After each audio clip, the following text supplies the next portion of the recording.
Hello and welcome to this video. Last night, as I sat down to eat my dinner and settled in, I went to YouTube to see if there's anything interesting to watch. And of course, Rick Beato had come out with the second part of his interview with Flea. Flea being the bassist of the Red Hot Chili Peppers, and that means the bassist of one of the greatest, biggest, most successful, great as in huge, most successful bands of the last, 40 years, can we say, So that's a momentous thing to have a musician from that sort of almost like the royalty of rock and popular music talking. So, I watched it. Halfway through it, they start to talk about Ornette Coleman. And Flea gave an explanation of what Ornette Coleman was trying to do, which included him doing a brief explanation of Western music, which he does very, very well. Now, where did he start? Beethoven, Mozart? Where did he start? Maybe with Pythagoras? No, he starts with Louis Louis, and I respected the guy for that, because he's right. As we look back at music from our post-20th century, 21st century viewpoint, Louis Louis is about the best thing to point to bring together everything that's happened up until this point in terms of music. And from that point, he then extrapolates that off towards an explanation of what Ornette Coleman was trying to do, which is a very thorny subject. And I think that Ornette, although people will point to him and say, what an innovator, I think he's still quite confusing to many jazz musicians. And I think that jazz education has sort of decided at some point to just pass him by and to go back to the sort of idea aesthetically that exists in jazz through jazz education, going back to that sort of hard bop, post-bebop era, and not really being able to take on the innovations of Ornette beyond going, well, yeah, it just means you can do whatever you want. You're free to do what you want, which, of course, nothing could be that easy, can it? So anyway, I'd like to start with that little clip of Flea, if I can, if I don't get in trouble for it. I hope I don't. I would love to share it with you. So here's Flea from the Red Hot Chili Peppers explain to Rick Beato what Ornette Coleman was trying to do. Music is pretty much all music, particularly the Western music, has three elements to it. It has melody, it has harmony, and it has rhythm. And most of the songs that we all hear, it has chords. Like when you hear a song, there's chords. That's a C chord. That's an F chord, a 4 chord, 5. So if you hear Louis Louis, it goes. Those 3 chords. Louis Louis, bum bum, ba ba, ba bo be bo ba. But to varying degrees, all the music we hear has chords and melody and time signature. And in jazz, mostly, all the music we hear, they start with a melody, they have chords, and then those chords, they're moving and changing with varying degrees of complexity or simplicity. The melody goes over those chords. The chords and the melody work together to create tension and release, love, fear, angst, peace, war. And then over those same chords, everybody solos. Improvises, yeah. And you have to adhere to the chords in certain ways in order to make the music work. So even though you're improvising and making stuff up, you're still playing over a chord progression. You're playing over chords, which means you understand what notes are in the chords, and you're playing notes when you improvise that correspond to the chord in one way or another. When Ornette Coleman created free jazz, he said, we're going no chords. There might be a section that has chords, where we all know, but we're going completely free. Everyone's just going free. And so you're just purely listening and improvising without having these signposts to hold on to work together, to support each other. So you have to completely just trust and be vulnerable like that. John Frusciante made a really good point to me one day. We were listening to some free jazz, and it was incredible. And we were just like, man, it's like, the beautiful thing is they're always making these references to all the chord music that they know. And they know it inside out, deeply, in this very cerebral, sophisticated, academic, studied way, a deep math. They understand it, so when they're playing free, they've been restricted by learning all this stuff. They're going completely free of it and breaking free. If you're just going free without knowing that shit, then you're just blundering around. That's right. You got to have something, you got to know the rules to break free of the rules. Or else you're not breaking free of anything, you're just floundering. Absolutely great, and I think he's pretty much got it there, as much as you can in a few minutes. But I was a little bit troubled by the comments where they started to say something like, and I've heard this many a time before, they would start to say things like, because they've learnt the language of jazz, when they try and play through music that doesn't have chord changes, that language that they've got comes through. Whereas if you haven't got that language, then you are just floundering. In other words, they're trying to bring in this sort of quality criteria to what Ornette was doing, which I don't believe Ornette had. And I actually think he was really trying to work against that idea. And that's the really contentious part, because in terms of education, I think he would have been challenging the modern educational method for jazz improvisation that exists. I'm not talking about individual teachers who, probably love Ornette and will bring in those ideas to the class themselves, but in terms of mainstream education, which is based upon the chord scale method, which is where you have the chord changes down below, and then you build up from those from using scales, arpeggios, modes, whatever, information. I've worked with musicians where I've written a melody and the melody's a bit out there, and they've said, what's going on here? And I've gone, well, I don't know.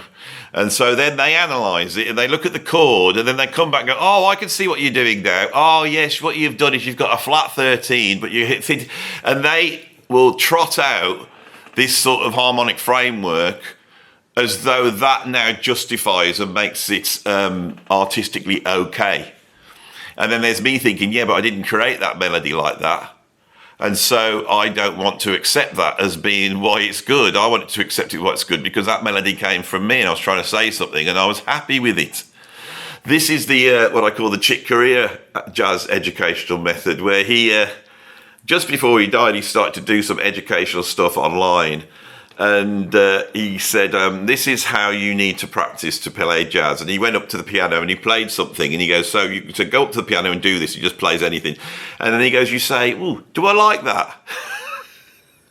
And if you like it, then great. And if you don't like it, try and work out why you don't like it. Now, what Chick's explaining there, although much simpler than the chord scale method, actually is far more complex in terms of communicating it educationally and understanding what's going on aesthetically. And I think Ornette, this is where his real genius comes through.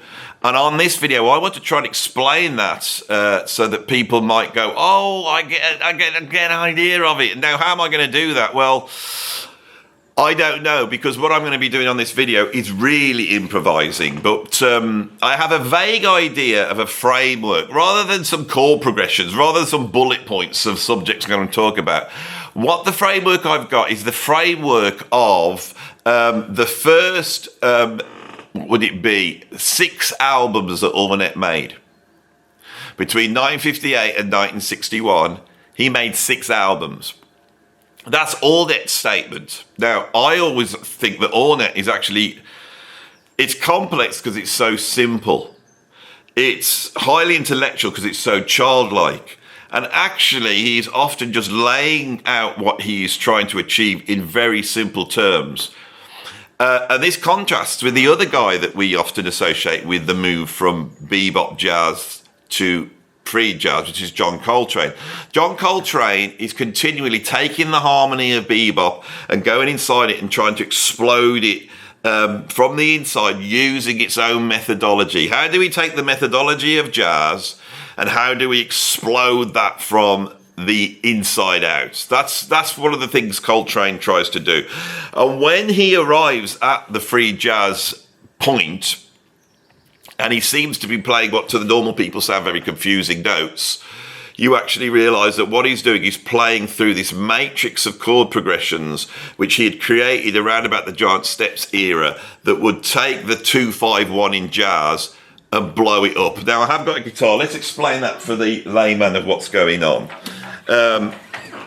If we're going to say that jazz, all music is built from the chords up, you know. So if we go, when I find myself in times of trouble, Mother Mary comes to me, singing words of wisdom, let it be, let it be. So the Beatles' Let It Be is based upon those chords. And you could take those chords if you want, and then you can sort of build new melodies, but those melodies have to relate to those chords. Right, so I can't go, when I find myself in times of trouble. It's really hard for me not to do it. When I find myself in times of trouble. Really, I can't do it. Now, the reason is because I've got my ears and I've had some training. So I am wedded to these chords. So I'm going to now improvise the melody. So I go, when I find myself in times of trouble, Mother Mary comes to me, singing words of wisdom, let it be, let it be. Right.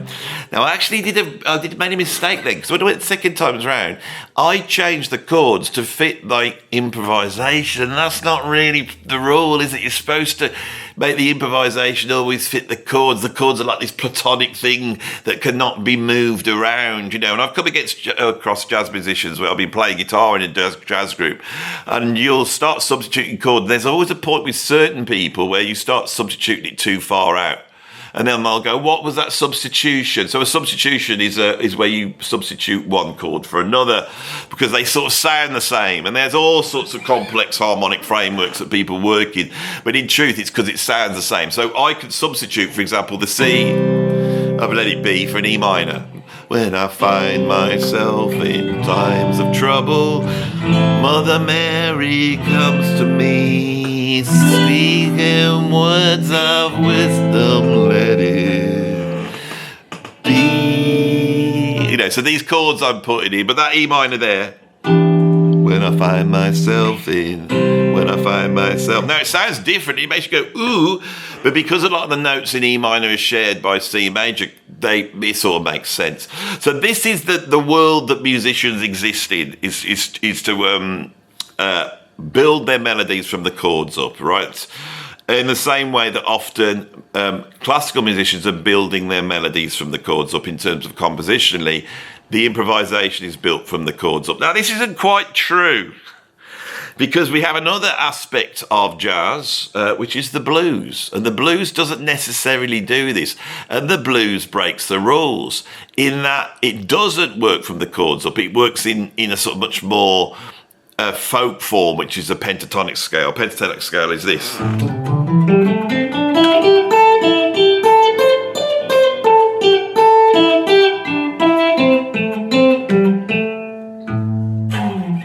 And it uses vocalizations, which means bending, and vibrato.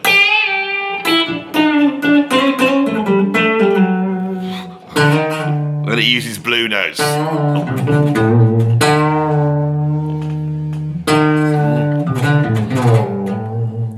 Now this for me is another language, and it's a language that exists in popular music right the way from the beginnings of it. It's always been there. And when you listen to a pop song, often the melody is not working from the chords up, it's working from a pentatonic scale. You know, rock steady, baby, you know what I feel. You know, that's a pentatonic scale. So there's something else in the works. Anyway, in jazz harmony, the chord progression that became a very big feature of jazz was the 2-5-1. Now, the 2-5-1 really is just a little bit of expansion on the 5-1. So the 5-1 is this. That's your one chord, C. When I find myself in time. So that's your 5. When I find myself in times When I find myself in time, when I find myself in time, find myself in times. The one chord is at home, and the 5 chord is like you've gone out. And with those 2 chords, you can start to create melodies because there's a feeling of being at home and going out, right? So in jazz, they then extended that by putting, it's almost like a substitution, really, and it's also almost like a leading chord for the 5 chord, which is the 2 chord, which would sound like this: 2, 5, 1. Now, if I just play 2 5-1s all over the guitar, you'll go, well, it sounds like jazz.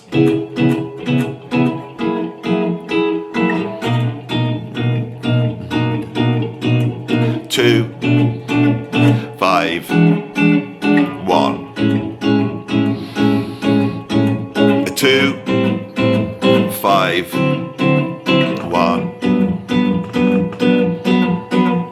2, 5, 1. That chord change is a real underpinning of jazz. So if you went to jazz college, they're going to say, right, this is how you play jazz.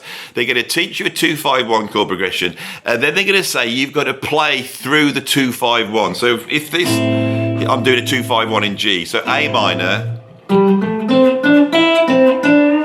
there's a A minor lick. Let's keep it simple. So, and then we go to the 5, and I go, hear that? Da, da, da, da. So I go, 2, 5,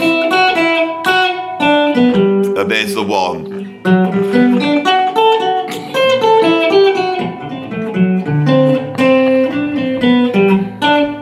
So there's your 2, 5, 1. So we get these.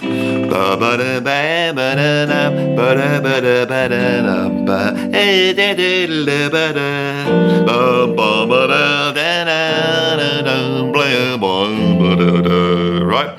So jazz musicians learnt these licks. Now, when bebop took that and made it so fast and complex, took the rhythmical aspects and all these things and made it very, very complex, now suddenly we've got, tunes that sort of like,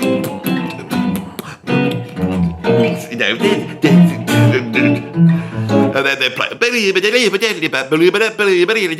this becomes very hard to play, and people are struggling trying to do it.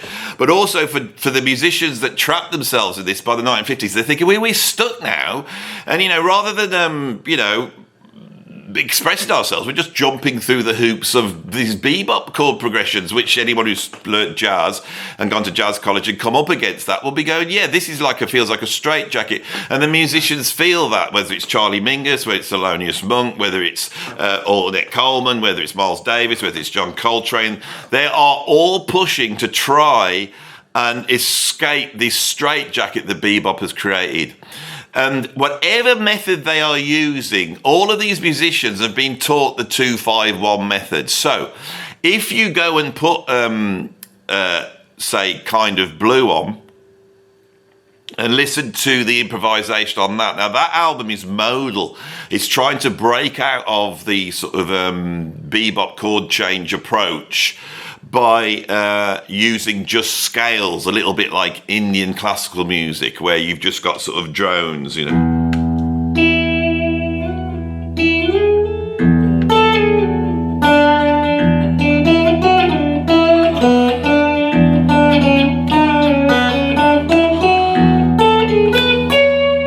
that is, I'm just now playing in a scale with a drone almost.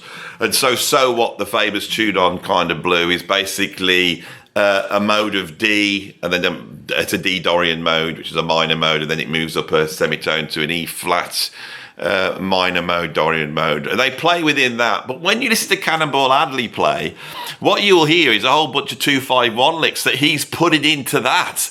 They still play these 2-5-1 licks. Coltrane's method is to actually basically go, well, I'm going to play 2-5-1s in 3 dimensions. It's extremely complex. So he plays a 2-5-1, and then he moves a major third to another key, plays the 2-5-1 there, moves another major third to another key, plays the 2-5-1 there, and then that brings that back. And that sort of augmented sound it's like as though he's playing this 2-5-1 cadence in all the keys at the same time. When you listen to Ornette play, what you'll hear is he is a very, very bluesy player. There's a lot of, it is a lot of,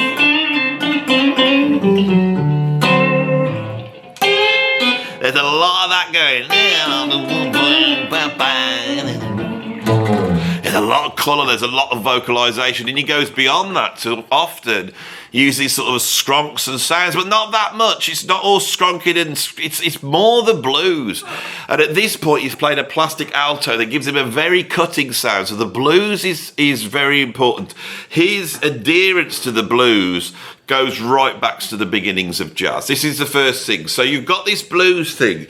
Now, if you're saying, as Flea and Rick say, that you are trying to, play without chord changes, but this language comes through, well, what about the blues? Because if you're a blues player, there's another language. So a blues player can inflict the blues. Now, this is really important. Because when we look at some of the improvisations that's going to come out in rock music, in Cream and Hendrix and stuff like this, they're taking their lead from free jazz. They're not playing like Robert Johnson. These people are improvising for 10, 15 minutes at a time, and playing stuff that's very exploratory with a rhythm section that often is coming out of that sort of Tony Williams, Elvin Jones, Scott LaFaro, Charlie Hayden. All that's taking effect, but the guitarists are not playing 2-5-1s. They're playing the blues. And they're listening to Ornette Coleman, right? That's where it's coming from. So I would say the first thing you have to get your head around is Ornette is going, you could play the blues, right? You could ignore the chords, but you can actually rely on the blues to take you through. And you don't have to have some sort of blues chord changes. You could just have whatever you want, which if you listen to Hendrix play Machine Gun is pretty much what's going on. So that's my first issue, is you have to take the blues in. That's another methodology, right? Now, the next thing is instrumentation. He starts off with bebop instrumentation and Ornette starts off with the bebop vocabulary, but very bluesy. Now, the hard bop groups had actually already done this. If you listen to, say, what's the most hard bop album we could ever listen to? Probably Moaning by Art Blakey. And that is basically like a really heavier, gutsier, bluesier version of bebop. Now, the one thing about bebop, it's very riffy. That's Now's the Time by Charlie Parker. So the riffy aspect and then this bluesier approach, this is also going to feed into rhythm and blues, which is going to feed into the electric groups that are in the burgeoning rock and roll scene. So that aspect is also coming through into rock and roll and pop music, right?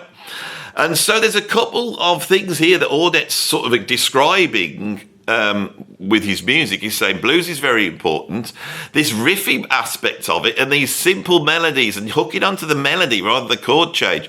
This is all stuff that rock musicians know inside out. Well, Ornette's making the case for that in the late 1950s. Now, the first album that comes out under his name is called Something Else. It comes out on Contemporary Records in 1958.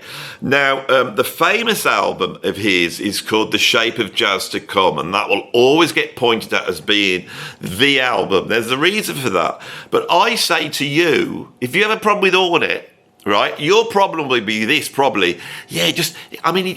I don't really get what he's doing, and I don't know whether he's any good, and I don't know whether he's conning me. Is he having me on? Does it mean you can just do whatever you want? What's he about? If you go and listen to Something Else, right? And he's got Billy Higgins on drums, who's an unbelievable drummer, by the way, and incredibly fast. People talk about Tony Williams' fast right hand, on the ride cymbal, but you listen to Billy Higgins.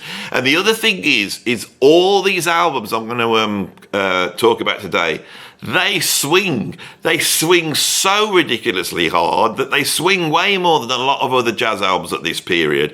And so he's also doing a thing which we call Time No Changes, which often gets a attributed to Miles Davis. But Miles Davis is exploring this modal approach. And then when Herbie Hancock and Tony Williams and all those guys come in, they go to Time No Changes. Now, Miles is just following. They've got that from Ornette. Ornette invented Time No Changes. There's always time here, except on one album, which we will get to in a minute. So you have to go and listen to these albums, and you have to go and examine what is actually happening on these albums. Something else is incredibly complex bebop arrangements. And apparently when Ornette first sort of came on the scene, he was trying to sell these compositions to other people. And the compositions were too hard to play. They're unbelievably complex, and they have a lot of chord changes in them. So he creates these very complex post-bebop, how can I describe this? Post-bebop love of Charlie Parker and what he did. Because Charlie Parker, you see, Charlie Parker did something with bebop which is incredible, and it's much more visceral. He sounds free. In fact, he sounds freer than many other musicians, and the reason is because his language of bebop enabled him to sit on top of the chord changes and utilize the color tones or more expressive intervals that are in these chord changes to sort of fly over the top. Most people can't do it. The only way they could do it was by copying Charlie Parker. Every musician wanted this at the time because he sounds free. Who invented free jazz? Charlie Parker. He's free as a bird on those records. And everybody wanted it. And what did they do? They had to copy Charlie to do it. Ornette Coleman is playing alto saxophone. He is so indebted to what Charlie Parker's doing. But he has solved it. So he writes these compositions. What he does is he sees that the composition is more important. I've got a video on here which is called A Tribute to Charlie Parker that I made with the great British saxophone player Martin Speake. One of the things he said is that you have to play those tunes, and what's more important about the tunes is the tune. Now,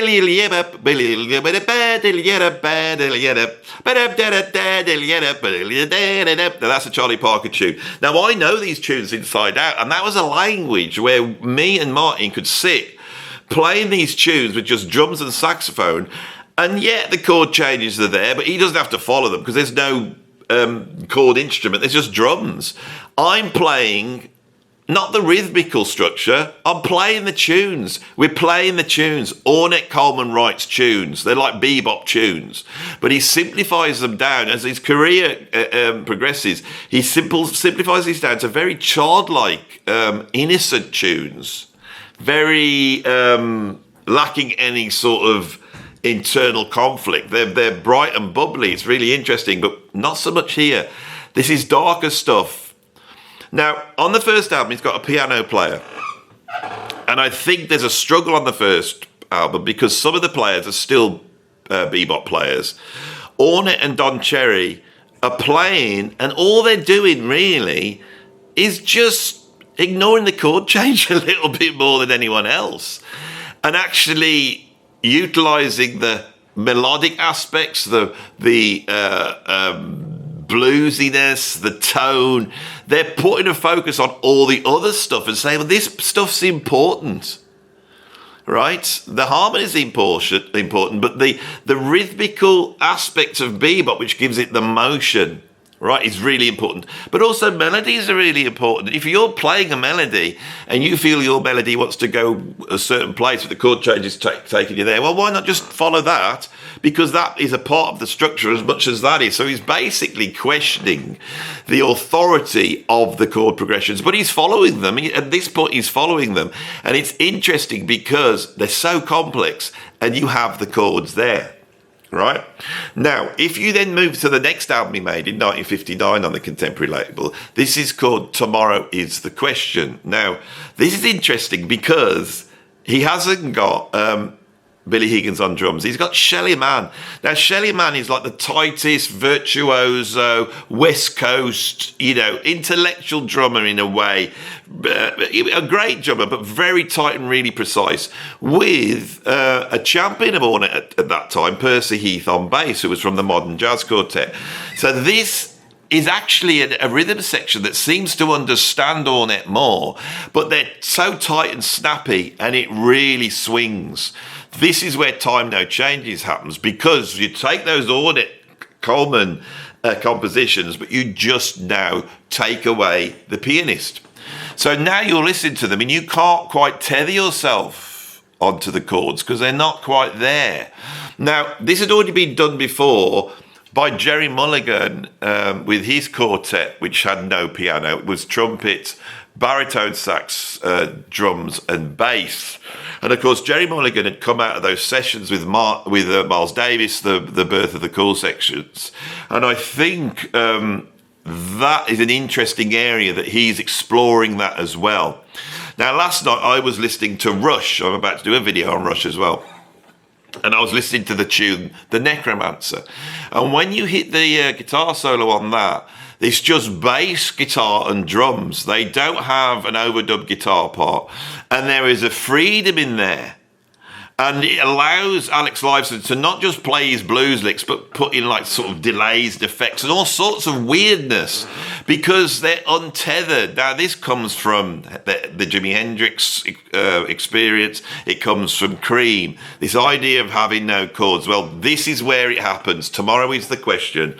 Coming out of Jerry Mulligan, but they're playing exactly the same. Now, I think at this point, you know, they're playing through the tunes, but I think Ornette has made a shift that you're playing the tune rather than playing the chord progression. Something that me and Martin did on the recording that we did last week. Now, there was a tune that I didn't know so well by Charlie Parker called Segment. And we did a free improvised piece. And at the end, Martin just decided to go into Segment. And I thought, I know this tune, but what is it? And I knew he was playing something. And so I decided to play the tune. And if you watch it, in fact, I'll put a little bit of it here because I don't know this is coming up and I don't know it so well. So I start to play the form of the tune as best I can. Here it is.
So you can see I am trying to react to the tune as a whole, not just the rhythmical foundation, but sort of the arc of the tune and the energy of the tune there. I feel that Tomorrow is the Question is a great album. Once you've got something else, you move to Tomorrow is the Question. And that rhythm section is all important because on the next album, he moves to Atlantic Records. And the funny thing is when he moves to a major label, there's a little bit of a tussle between Ornette and the major label because he wanted to call the album, I was going to say something else, but that's the first album. He wanted to give it another title. I can't remember what it was. But they wanted to call it The Shape of Jazz to Come. So what we've got is a marketing team now, which is marketing Ornette as being like this visionary. And I don't know in hindsight, when we look back at it, whether that is good for Ornette, in that it loads him as being this person when you go, well, he's seeing the future and he's doing this and this and this, rather than going, like I say, a Thelonious Monk or a Cecil Taylor, this is his worldview, this is what he does. Ornette does this, Cecil Taylor does this, Coltrane does this, you know. I think it puts him as being at the front of almost like a movement, the free jazz movement. Okay, now, if you listen to free jazz, this doesn't sound like free jazz. Okay? And I don't know how much Ornette is playing a part in creating free jazz any more than anybody else at this time. But this is a separate thing. Now, what's interesting with this one is major label is beautifully recorded. We suddenly have the arrival of Charlie Hayden. Charlie Hayden is an incredible jazz bass player, but he's also had a grounding in country music. Ornette's from Fort Worth. It's like there is a folkish element in this as well, Americana you could call it. And so Charlie comes in with that aspect, which is very melodic. He's a very, very melodic player. And he gets it. He starts to improvise his own chord changes. Now, I think up until this point, people are playing the tunes. But Charlie Hayden adds something to the rhythm section, but there is something much more groundbreaking on this album. Is Ornette untethers these tunes from the rhythm section. Billy Higgins is often playing incredibly fast. I would hate to have played on this album because they're having to play in such an organic and listening way. They're having to really focus on what the band's doing because that's so much more important. And yet Billy's having to hold down, swing rhythms which are so fast that you would just be holding on for dear life, well, that I would be. It's a virtuosity that people don't really understand. But it's untethered.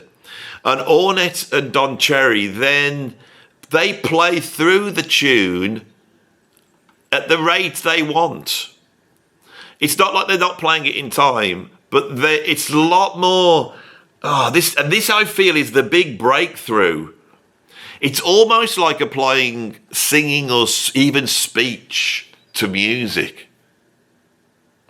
So if you were to say you've got a hip hop rhythm section and they were holding down the groove and then you wanted to recite some Dylan Thomas over the top of it, you could try and say that Dylan Thomas and work it all out so it's like a rap and it would be all rhythmical. Or you could just let the Dylan Thomas flow over the top of the rhythm sections and let this more complex interplay happen. Now, some rappers rap like that, okay?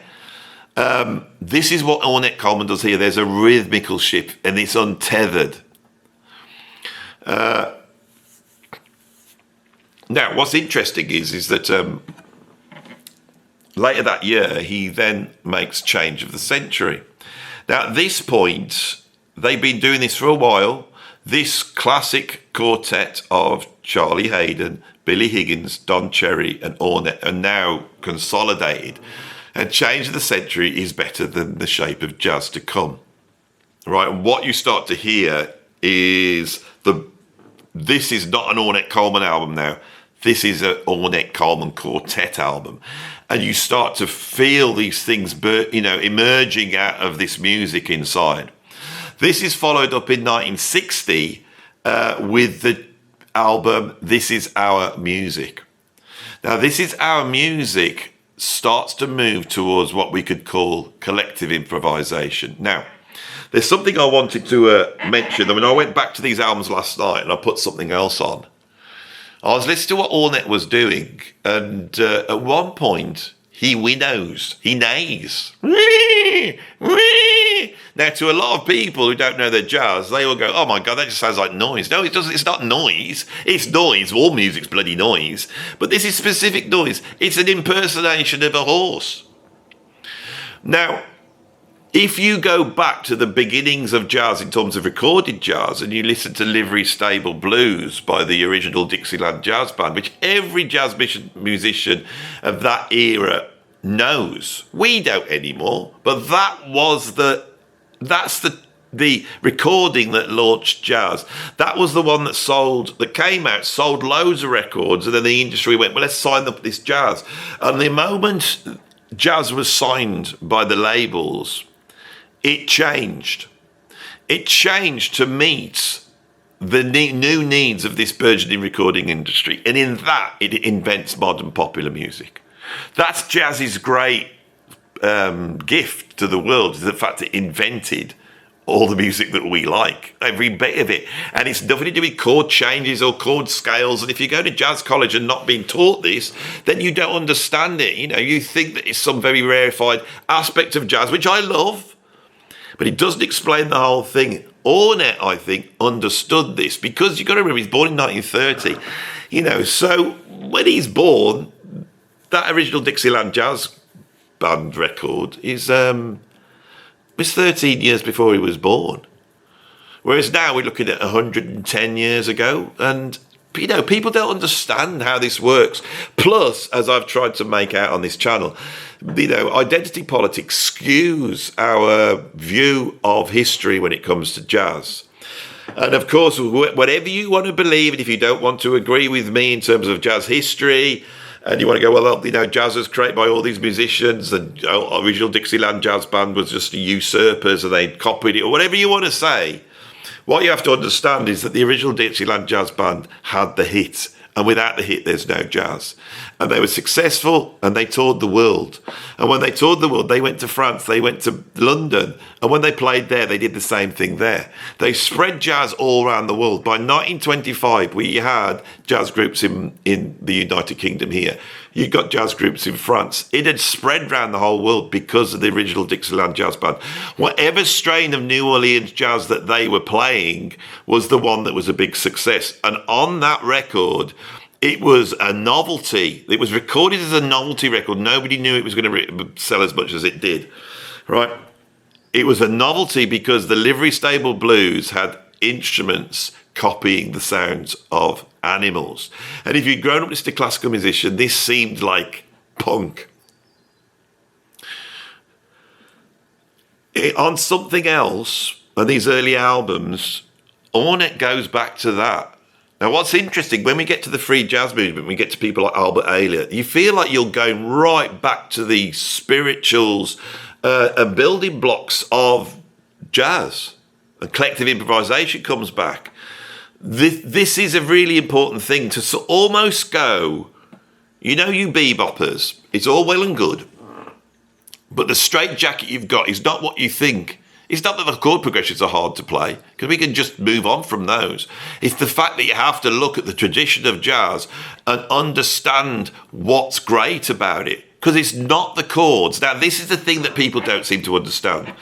The chords, the melodic frameworks, the things that my students would always say to me, Andy, can you teach us some jazz? Now, what they wanted to know was about modes, chord progressions, how dominant chords work, chord substitutions, altered dominant scales. They wanted to get into all these weirder scales like melodic minor scales and the modes within those, like the Lydian flat 7 scales. They wanted to get into all these sort of symmetrical scales, you know, like whole tone scales and the symmetrical diminished scale and all these types of things.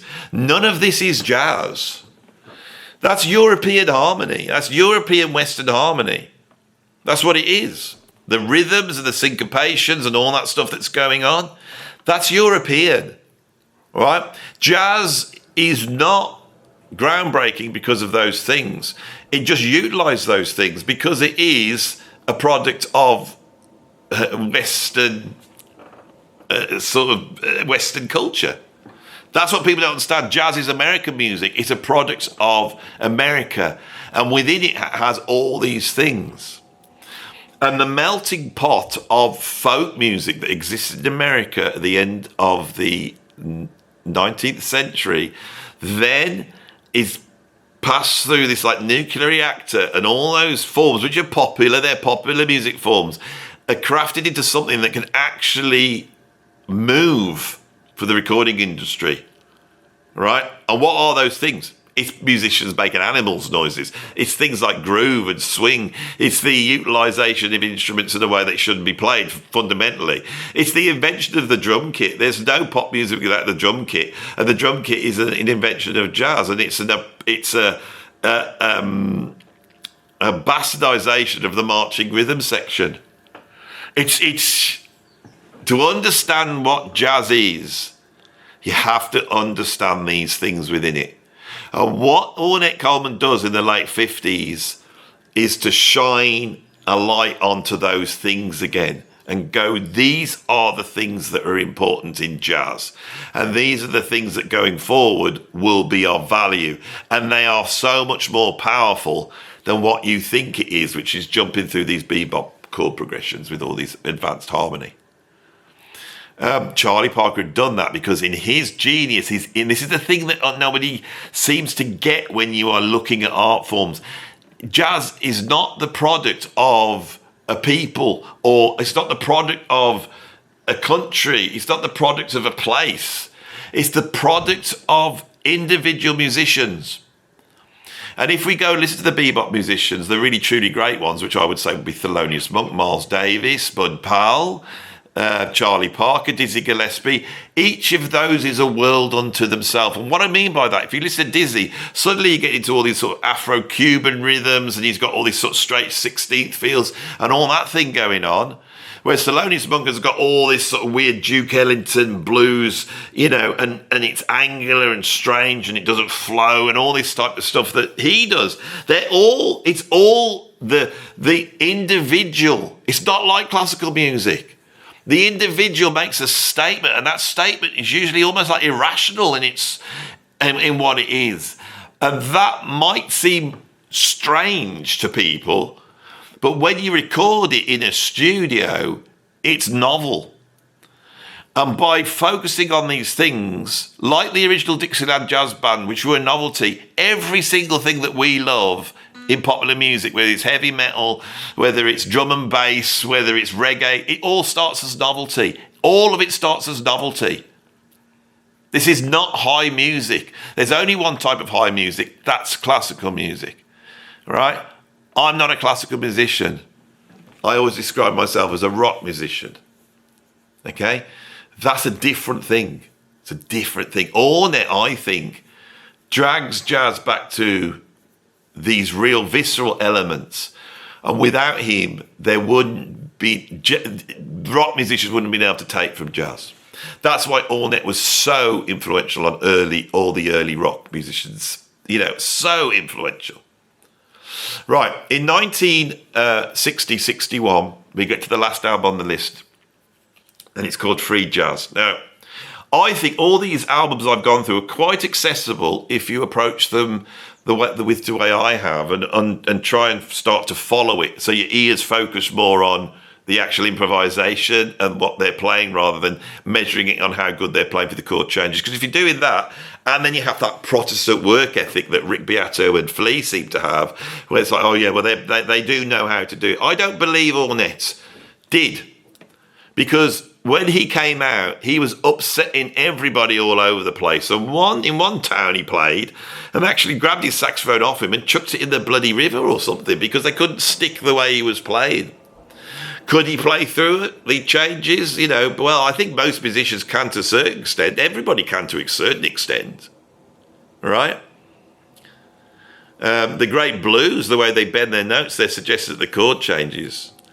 But that suggests a different approach educationally. That's like what I tried to do at the beginning of this, which was to not play through those chord changes. I couldn't do, right? This is a different thing altogether. On Free Jazz, this is the difficult album. I'll tell you why it's difficult. We've got two groups on there. We've got a group which is the Ornette Coleman Quartet. Don Cherry, Ornette, I hope I can remember this, Billy Higgins. But a bit of wife swapping's gone on because they've got the great virtuoso Scott LaFaro. And then there's this other quartet, which is Ed Blackwell, Eric Dolphy, Freddie Hubbard, and then Charlie Hayden, the wife swapping bit. And this album is structured a little bit like my video is. The only structure I've got is chapters. I've got my introduction and then I've got my chapters. I'm on the last chapter, which is called Free Jazz. But within that chapter, I'm completely riffing. Now, this structure seems to be bits of melodies played in the way I've described, framing different sets up of improvisation, often with the one guy on the one side improvising while his equal on the other side is sort of backing them up. This happens, and it gets better as the track progresses. Now, within that, there is a lot of sort of these, it's almost like you could do this with any ensemble. I've done it. It's very exciting when you're in it. It's just to go, right, I'm going to conduct everybody. When I do this, I just want you all to hit any note. And you go, bam, and something goes like, You get these like, all these big chords come out. It sounds very impressive. There's a lot of that happening, a lot of these big clash chords. Of course, when you've got an ensemble like that, you're going to do. There's some incredibly complex melodies. There's one point where they're playing something so complex. But for me, once you get past that, it swings so hard. This record swings, and then they solo over it. And once you let it go and get past the earlier parts, it settles into something that's quite accessible, actually. People don't think it is. Now, if you want to hear what I'm saying, my favourite bit on the album, Free Jazz, happens at 30 minutes. So go and find it on YouTube, click to 30 minutes, and at that point you will hear that Scott LaFaro, the great virtuoso bass player who really invented modern bass playing. There's no Jacko without Scott LaFaro, who died, in the next few months and never really, well, what could he have done? His potential had been, explored fully by this point. Scott LaFaro goes into a bass solo, and I think when he goes into it, he plays these harmonics that sound almost like an African. Like a kalimba or something. And Charlie Hayden reacts straight away, and he starts to do this. And they go into what I could only describe as harmonic Les Baxter. It's this really weird, almost like kitsch version of African music. But it's beautiful. And he takes his solo, and as it develops, it's just, listen to it. And when you listen to it, the thing you've got to have in your head, you've got to go, God, why has nobody done this before? Why has nobody just gone into the studio and just played?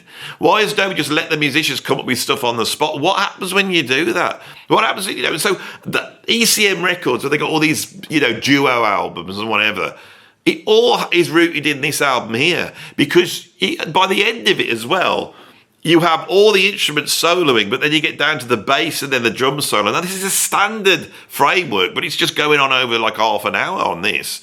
But it's that standard framework is stretched out. So you end up going from the, Dolphy's saxophone solo, Ornette solo. I think Ornette does 2 solos. His second solo is so virtuoso, I always have to stop and go, is there someone else on this? Like, is Archie Shepp on this? But he's not. It's just Ornette just comes and goes, right, I'm the boss. It's like unbelievable. Unless it's Dolphy. I don't know. Have a listen.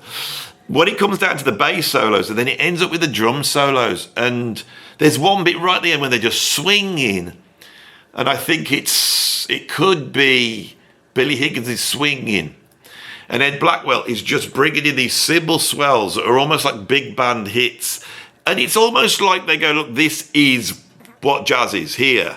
This here is what jazz is. When you strip everything out, this is what it is.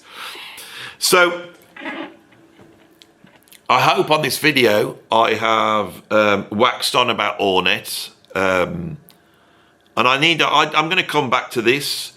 There's a drummer called Calvin Weston who I interviewed, who played with Ornette Coleman in the early 80s. That will give you an incredible insight into Ornette. Ornette Coleman is a difficult musician to get your head around, and part of it is because you have to accept the focus he is putting on other things, and you won't want to. Why? Because there's something in jazz that cannot, to this day, quite accept the incredible avant-garde statement that Ornette made. And what is it really that he made? How do I finish this video off? What have I learned from a lifetime of listening to Ornette? And what have I got from him? Well, what I've got personally is there was a point when I wanted to play like Charlie Parker and couldn't do it. And I didn't have the theory knowledge because I was a rock musician to be able to play those sorts of lines. And, I couldn't get into music college because of who I was and my background and all these types of things. And then listening to Ornette, I thought, I don't need that because I'm free to do what I want to do. And what does that mean? Ornette's great innovation is to say to the musician, to say to the player, your job is to be you. Your job is to find who you are. Your job is to eschew the cliches of jazz and let the aspects of jazz which are about freedom and that means you being who you are, you need those to come to the fore. You need to find those things, and you have to not be ashamed of those things. It's an antidote to shame. And it's an inoculation against those who try and shame, which are all over the jazz world. And with that, I've got to the end of the video. So, if you are a player, pick up your instrument, put your finger on it and play the notes. That note's doing the work for you. This is a beautiful thing. My guitar's making the sound. I'm asking it to make the sound by doing this. But that's not me making the sound, it's the guitar.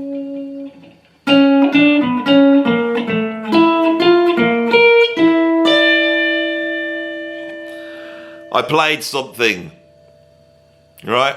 It could be brilliant, it could be awful. I'm not in a position to know because I'm doing it. You may like it, you may not like it.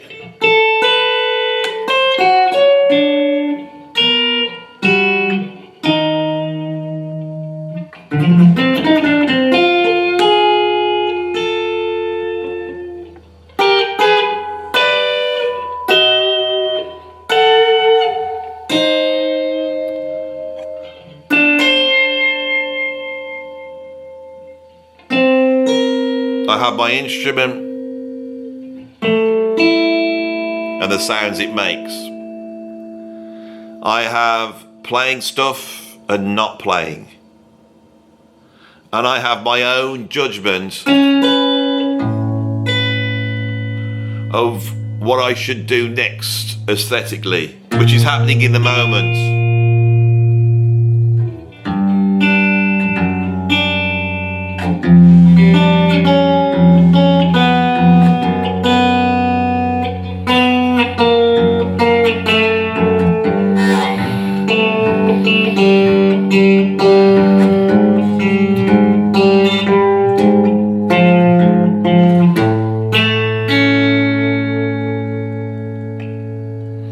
So this is really difficult to do when people are watching. I start to play, I'm playing random notes, and then I start to notice that my melody is going down. This is something I got from Ornette. What am I actually doing? I'm playing guitar. I'll start play something. Now here, this interval here, sorry, I ended up with that phrase here. Now move that around. Come on, what?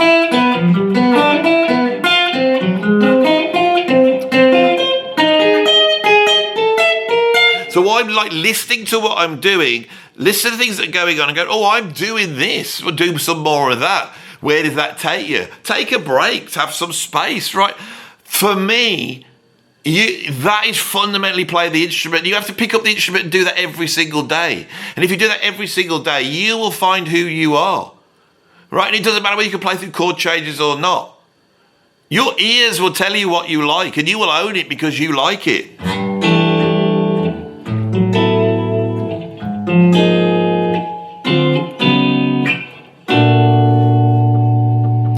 So, years of me doing it, I've got everything I'm playing. It's stuff at some point went, I quite like that. That's an interesting sound.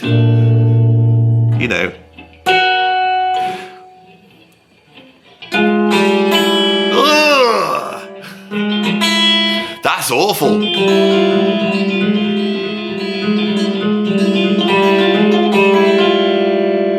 But it's got a flavour to it, hasn't it?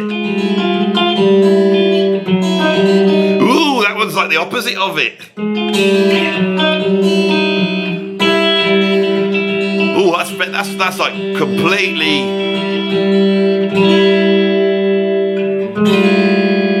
You listen to what you play without judgment. That is the point. These videos are hard, I tell you. I feel like I'm bearing my soul when I do them. I really do, but I think it's important to do it.